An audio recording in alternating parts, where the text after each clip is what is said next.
आज हम organisational behaviour के नेचर यानी उसके कैरेक्टरिस्टिक्स को डिस्कस करेंगे और साथ में हम वेरियस मॉडल्स यानी कि वेरियस स्टाइल्स ऑफ ओबी भी डिस्कस करेंगे डिटेल में।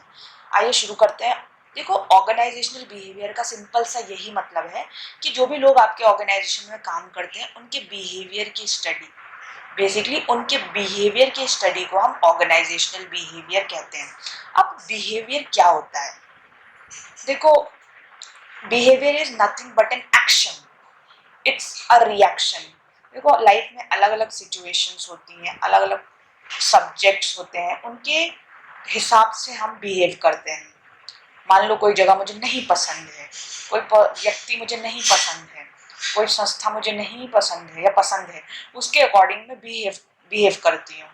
सिचुएशंस होती है लाइफ में, कभी मेरा मूड अच्छा नहीं होता है, कभी अच्छा होता है। तो आपका बिहेवियर कुछ नहीं है, जो दिखता है बेसिकली, जो जिस वे में आप एक्ट करते हो। अब कैसे करते हो एक्ट? या तो बोल के, ठीक है, या अपने जेस्चर्स से, फेशियल एक्सप्रेशंस, अलग अलग तरीके से आप बिहेव करते हो।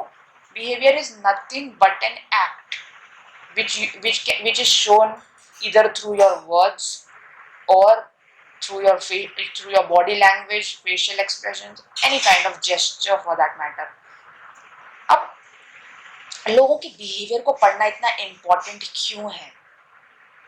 क्योंकि ऑर्गेनाइजेशन अपने गोल्स को अचीव करने के लिए काम कर रही है। उसके कुछ असर्टेन्ड गोल्स हैं, ऑब्जेक्टिव्स हैं, जिसको उसको अचीव करना है। जैसे मार्केट में लेट्स से उसे लीडर बनना है, एम्प्लॉयज सेटिस्फैक्शन पे वर्क करना है, पब्लिक इमेज पे वर्क करना है, लोग कैसे देखते हैं हमारी संस्था को, उस पर वर्क करना है। इसीलिए लोगों के बिहेवियर को पढ़ना बहुत ज़रूरी है।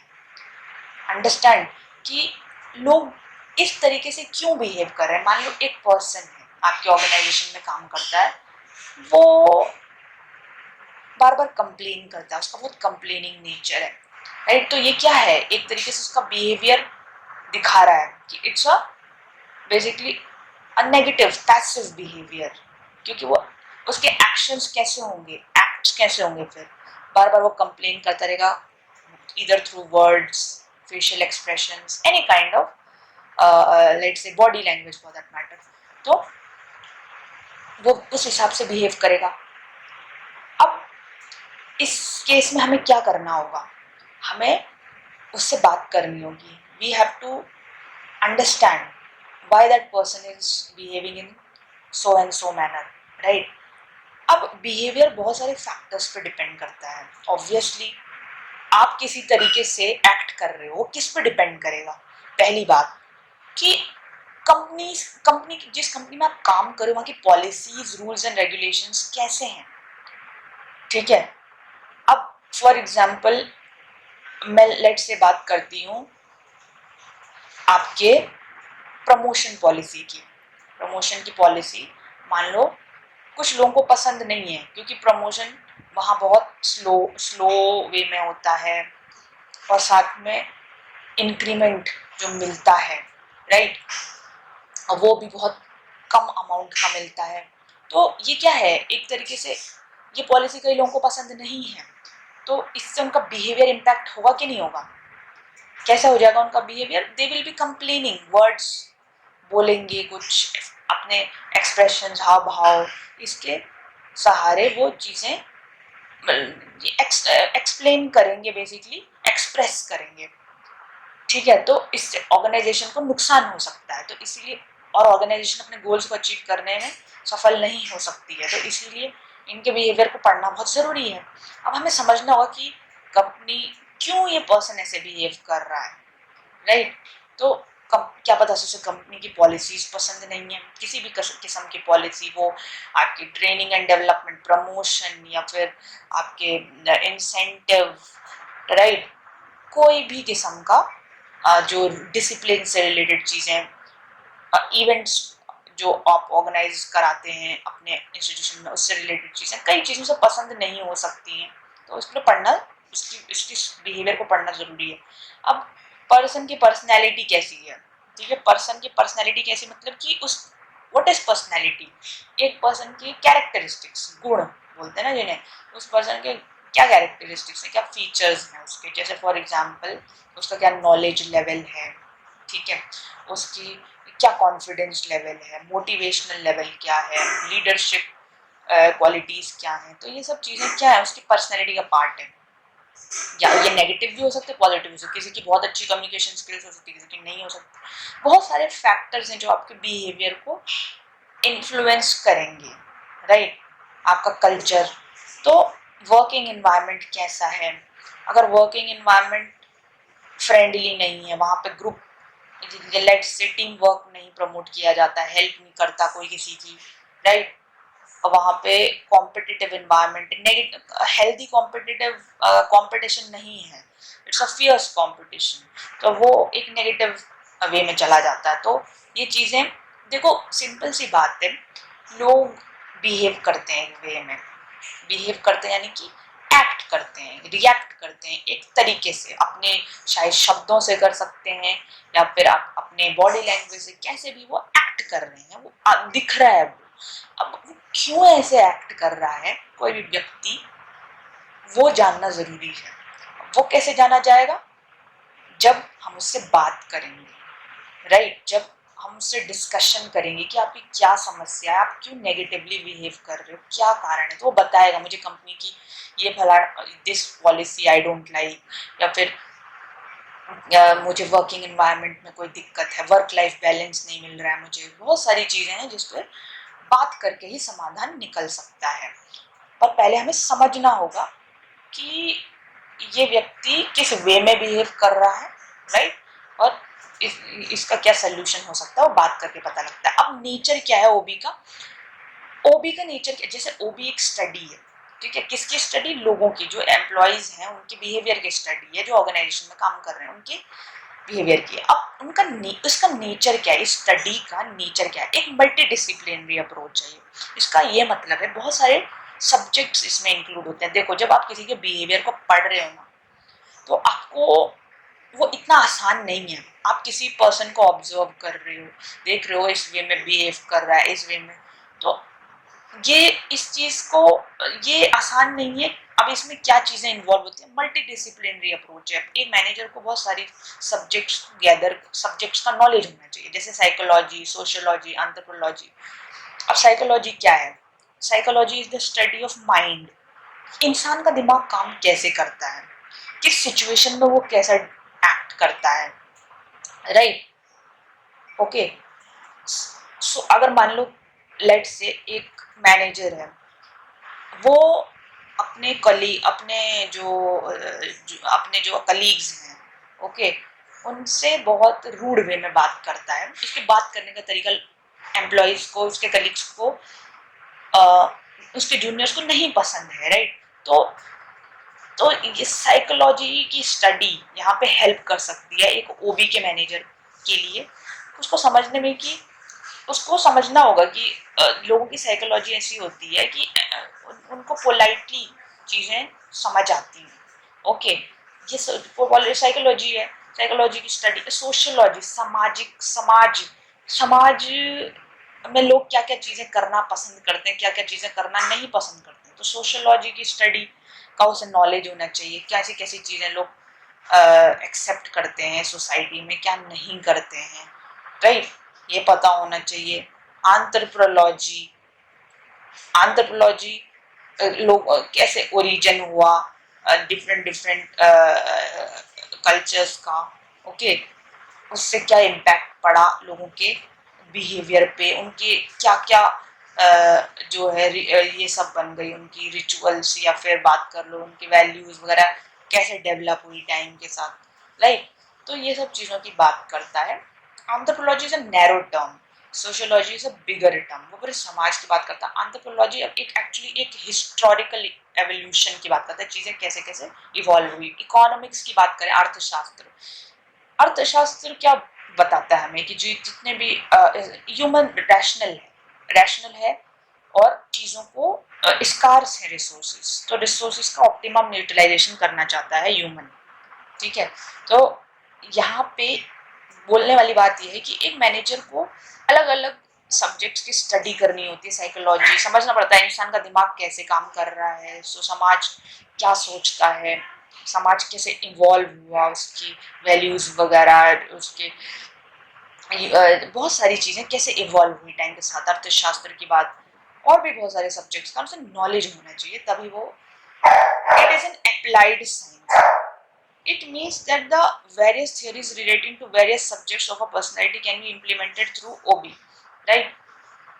अब देखो, कई सारे साइकोलॉजिस्ट या वी कैन से रिसर्चर्स ने इस पे क्या किया, शोध किया कि लोग कैसे बिहेव करते हैं, किस सिचुएशन में कैसे बिहेव करते हैं, क्यों करते हैं, हम इसका क्या समाधान निकाल सकते हैं, कैसे इसका समाधान निकाल सकते हैं. लोगों के मतलब दिमाग को उन्होंने पढ़ने की कोशिश की, क्या क्या उनके बिहेवियर को इम्पैक्ट करता है. अब उस पर उन्होंने कुछ थियरीज बनाई कि हाँ, जैसे अगर हम बात करें Maslow's need hierarchy theory, right, जो कि हमें बहुत सारे एस्पेक्ट्स बताती है कि इंसान के जीवन में अलग अलग स्टेजेस पे उसकी क्या क्या एक्सपेक्टेशंस होती हैं, है ना. वैसे ही डुगलास मैग्रेगर की थियरी एक्स एंड वाई, बहुत सारी ऐसी थियरीज डेवलप हुई, पर्सनैलिटी की थियरीज आई, परसेप्शन की आई.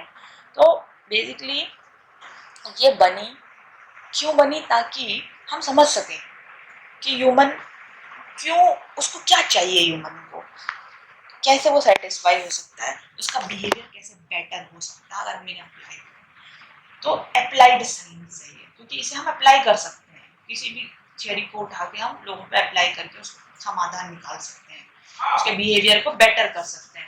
So it involves humanistic approach. It is so because every human, it is assumed that has an innate desire of being productive. Her human को productive होना है, मतलब हर ह्यूमन देखो अंदर इनेट Dzire होता है लोगों की कि हाँ मुझे ग्रोथ चाहिए, मुझे इंडिपेंडेंस चाहिए, मैं खुद के लिए काम करना चाहता हूँ, अच्छा कमाना चाहता हूँ, क्रिएटिव मेहनती बनना चाहता हूँ, सब चाहते हैं ये. तो इसीलिए जब हम स्टडी करते हैं ह्यूमंस की, तो हमें ध्यान में रखना पड़ता है कि लोग कुछ चीजें अज्यूम करनी पड़ती हैं ताकि हम अच्छे से स्टडी कर सकें, नेगेटिव होके नहीं चल सकते हम, ठीक है, हमें एज्यूम करनी पड़ती हैं कुछ चीजें जो कि ह्यूमन का कैरेक्टरिस्टिक है. अब इट इज परपेचुअली नेचर, ये चलता ही रहेगा, ऑब्वियसली ये चलती रहेगी, ह्यूमन की स्टडी जो है, एम्प्लॉयज की स्टडी चलती रहेगी, इट विल नॉट एंड, क्योंकि हमें कंटिन्यूस इसमें इम्प्रूवमेंट्स चाहिए होंगे. कई बार समझने की जरूरत पड़ जाती है कि क्यों, अगर चीज़ें ठीक भी चल रही हैं और खराब होने में देर नहीं लगती है, लोगों के बिहेवियर बदलने में देर नहीं लगती, उसको कैसे इम्प्रूव करना है, चलता ही रहेगा. अब मॉडल्स की बात करें ऑर्गेनाइजेशन बिहेवियर की, तो बहुत सारे स्टाइल्स अडॉप्ट करे हैं ऑर्गेनाइजेशन, अडॉप्ट करती है ताकि लोगों के जो बिहेवियर को ना इम्पैक्ट कर सके, मतलब कि उनके बिहेवियर को बदल सके, इन्फ्लुएंस कर सके. Influence would be the right word. अब कौन कौन से ऐसे मॉडल्स हैं, जैसे ऑटोक्रेटिक मॉडल, जो कि आज के टाइम पे आई बिलीव कि बिल्कुल भी वैलिड फीजिबल नहीं है, क्योंकि देखो ऑटोक्रेटिक मॉडल क्या कहता है कि एक ऑर्गेनाइजेशन में बहुत ही स्ट्रिक्टली डिसिप्लिन ऑर्डर्स को फॉलो करना होगा, आपको कोई भी सजेशन देने की कोई राइट नहीं है, आपको जो ऑर्डर्स दिए जाएंगे आपको अपने बॉस के द्वारा फॉलो करने, आप कुछ भी सजेस्ट नहीं कर सकते, ठीक है, फिर इम्प्लीमेंट होना तो दूर की बात है. अपने डिसीजंस खुद नहीं ले सकते, राइट. आप अगर आपको कोई डिसीजन लेना तो आपको अपने बॉस से पूछना पड़ेगा, राइट. एक छोटे से छोटे काम के लिए भी आपको अपने बॉस से परमिशन लेनी पड़ेगी, कहते हैं ना. तो एक ऑटोक्रेटिक मॉडल में बेसिकली डेमोक्रेसी नहीं होती है, आप अपनी मर्जी से कुछ भी नहीं कर सकते. एक छोटी से छोटी चीज करने के लिए भी आपको अपने बॉस से परमिशन लेनी पड़ेगी, ओके. और वो जो ऑर्डर देता है उसी को फॉलो करना पड़ेगा. कस्टोडियन मॉडल की अगर हम बात करें तो यहाँ पे ये माना जाता है कि लोग मोटिवेट होते हैं, लोगों का बिहेवियर जो है डिपेंड करता है कि आप उनको कितनी इकोनॉमिक सिक्योरिटी दे, मतलब कि पैसों के टर्म्स में इसको तोलता है वो, कि अगर सैलरी अच्छी होगी, इंसेंटिव्स होंगे, उनके इंश्योरेंस दिए जाएंगे हेल्थ वाले, या फिर मेडिकल फैसिलिटीज दी जाएंगी, तो लोग सेटिस्फाइड हो जाता है, और चीज़ों पर ध्यान इसमें नहीं दिया जाता. उससे कोई मतलब नहीं है कि कितना कितना स्ट्रिक्ट इन्वायरमेंट है ऑर्गेनाइजेशन का, इससे कोई फर्क नहीं पड़ता.